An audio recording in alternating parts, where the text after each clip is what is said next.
चोरैठा थाना पुलिस ने 24 घंटे के भीतर अंधी हत्या का किया खुलासा। रीवा शहर के चोरैठा थाना क्षेत्र अंतर्गत ग्राम डाड़ी में 2 दिन पूर्व हुई 15 वर्षीय किशोरी की हत्या का पुलिस ने सनसनीखेज खुलासा कर दिया है।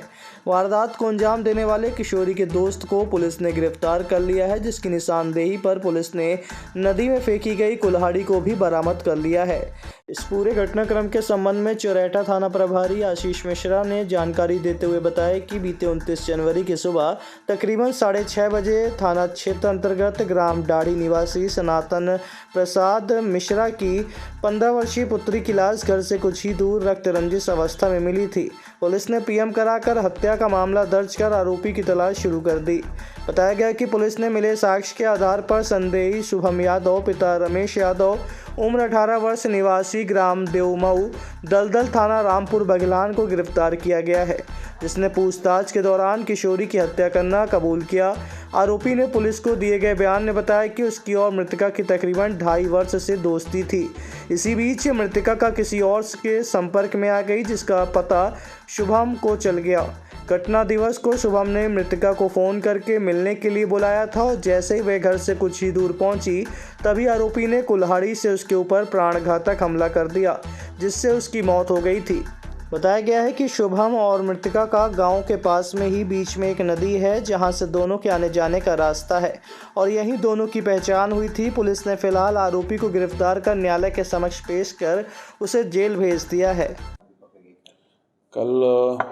कल थाना चोरैठा क्षेत्र में एक गांव में एक नाबालिग बच्ची थी। वो उसकी मृत शरीर घर के बाहर करीब 50-100 मीटर पे ही मिला था और जिस पे कुछ धारदार हथियार के वार थे और उसकी मृत्यु हो गई थी, जिसके आधार पर तत्काल इसमें पुलिस को एक्टिव किया गया था और पूरी जानकारी एकत्रित की गई थी। सारे टेक्निकल और मुखबिरों के माध्यम से उसमें पता लगाया गया।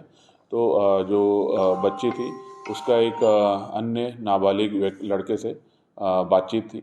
अभी एज बहुत कंफर्म नहीं है, लेकिन अभी हम उसको नाबालिग की तरह ही उसको ट्रीट कर रहे हैं। तो उस नाबालिग लड़के से 17 साल के उससे बातचीत थी और उसी बातचीत के क्रम में उनके बीच में कुछ विवाद हुआ था और उस विवाद में सुबह सुबह उसने उसके साथ पहले बातचीत हुई, थोड़ा विवाद हुआ, उसके बाद उसने उसकी हत्या कारित कर दी थी और फिर उसके बाद वो चला गया था वहाँ से। परिजनों को नहीं मालूम था, तो परिजनों ने भी उसी लड़के से संपर्क किया था आगे मदद के लिए, लेकिन बाद में जब पुलिस ने पूरा तहकीकात की तो पता चला कि इसी लड़के ने इस बालिका का मर्डर किया है, जिसको अभिरक्षा में लिया गया है। आगे की पूछताछ में की जा रही है। सर, मौके से मोबाइल भी गायब था और जो हत्या में प्रयुक्त कुल्हाड़ी थी वो भी पूछताछ में उसने नदी में फेंकना बताया था। तो कुल्हाड़ी तो मिल गई है, नदी से उसको जब्त किया गया है। बाकी अभी मोबाइल नहीं मिल पाया। कैसे पहुंची सर पुलिस?